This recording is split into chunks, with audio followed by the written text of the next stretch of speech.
From the Summit of Apocrypha to Alduin's Bane, the Dawnguard DLC to Thalmor Disdain, the City of Blackreach to the Throat of the World, the Realm of Sovngarde to Fairmina's Dream World. Skyrim's full of awesome adventures, but after 5 years, even it's bound to get a little old. So today I'm here with 5 epic quest mods for the Elder Scrolls V, Skyrim.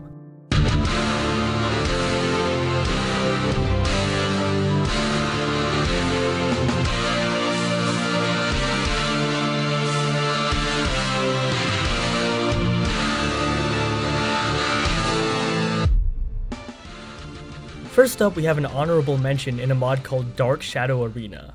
It's a simple but fun mod that introduces a new area where you can take on old enemies and quest bosses. The mod is available for Special Edition on PS4, PC, and Xbox One. To reach the arena, travel to Labyrinthian, where you can find a portal to the new location. Once inside, purchase stones from an NPC called Edwayne. Placing these stones in the appropriate box and then pulling the lever allows you to summon many different types of creatures and bosses. The mod also introduces a new type of enemy, along with a spell that allows you to conjure this enemy. Overall, Dark Shadow Arena is a simple but also quite fun mod, and I definitely recommend giving it a shot. Number 5. Blackreach Railroad. Blackreach Railroad is another mod from Trainwiz, the creator of Wheels of Lull, that introduces a Dwemer train to Blackreach, along with a short quest line to get the train up and running again. The mod is available for Special Edition on both Xbox One and PC. To start the mod, head to the center of Blackreach and enter Silent City Station. Inside the station you'll find the train, but in order to get it up and running, you need to find 3 items. An empty black soul gem, a Centurion Dynamo Core, and a pathfinding sphere. A word of warning, the pathfinding sphere is particularly hard to track down. It's located in a building called Silent Ruin next to a Nirnroot plant. Once you have those items, craft a locomotive power cube at a blacksmith forge, which will unfortunately require you to exit Blackreach temporarily in order to find a forge. But once you've done so, you can use the power cube to activate the train. This will summon Station Master Zadok Mazarn, who's a rather quirky NPC.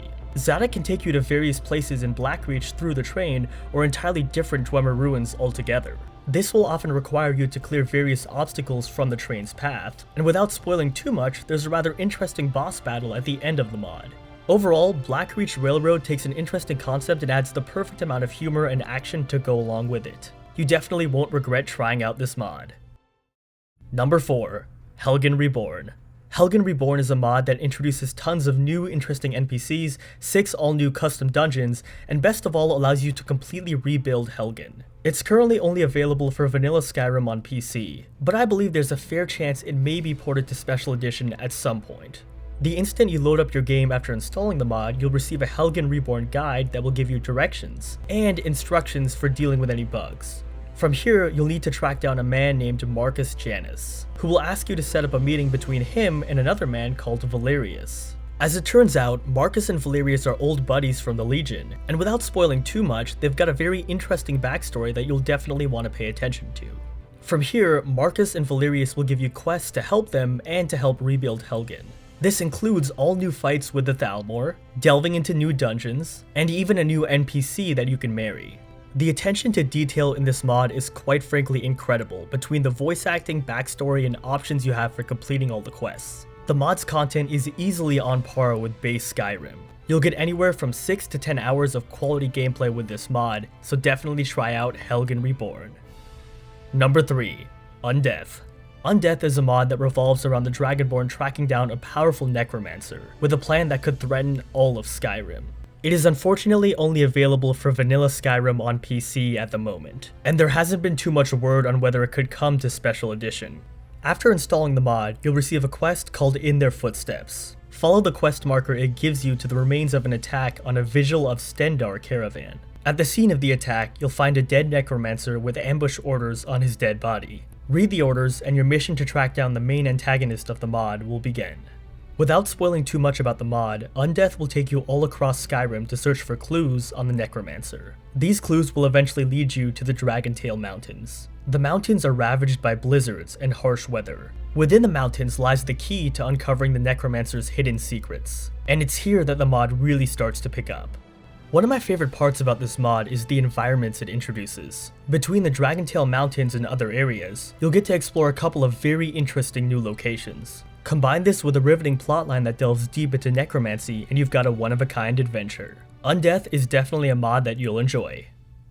Number 2. The Grey Cowl of Nocturnal. The Grey Cowl of Nocturnal is a quest mod that allows you to obtain the Grey Cowl of Nocturnal. It is currently only available for vanilla Skyrim on PC. To start the mod, all you need to do is steal something. Once you do, a map will appear on screen showing you the location you need to go to next. At the house the marker leads you to, you'll meet someone named Seviana Umbernox, who will give you some background on the Grey Cowl and direct you to a place called the Eye of Cyrodiil. Here you will find the Hall of Initiation, where your quest for the Grey Cowl will begin in earnest. There are 3 main things that the Grey Cowl of Nocturnal does particularly well. First, the atmosphere and locations. The new locations are a great contrast to what we're used to in Skyrim, and the dungeons bring an atmosphere that complements the mod's storyline quite well, which I should mention heavily ties in with the Thieves Guild and the Thief playstyle. Second, the puzzles are very frustrating but also unique and rewarding. These puzzles are leaps and bounds above anything you've seen in base Skyrim, and they actually make the mod quite challenging. Speaking of which, if you're having trouble with any of these puzzles, I'll leave a PDF guide from the mod author himself in the description. Third, the mod has some very well executed references to Oblivion, the previous Elder Scrolls game. If you're at all a fan of Oblivion, then you will really appreciate this mod. Between all of these aspects, Grey Cowl is the second most unique mod that I've ever played. You definitely won't regret downloading and playing the Grey Cowl of Nocturnal. Number 1. Voyage to the Dreamborne Isles. Dreamborne Isles is a quest mod that centers around the Dragonborn's journey to a collection of utterly stunning new islands and realms. It is currently available for special edition on both PC and Xbox One. You know how I just said that Grey Cowl was the second most unique mod that I've ever played? Well, Dreamborne Isles is the most unique mod that I've tried. The new areas this mod introduces are beautiful and unlike anything I've ever seen in an Elder Scrolls game.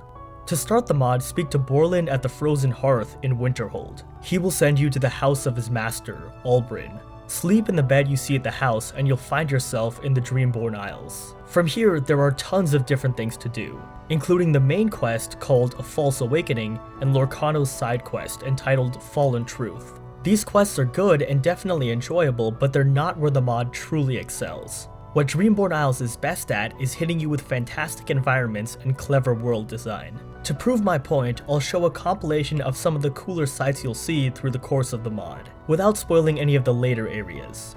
You can really tell that the mod author put a lot of time into designing these locations. Bethesda games are ultimately about exploration, and this is one of the only mods that might surpass even Bethesda's own work when it comes to that.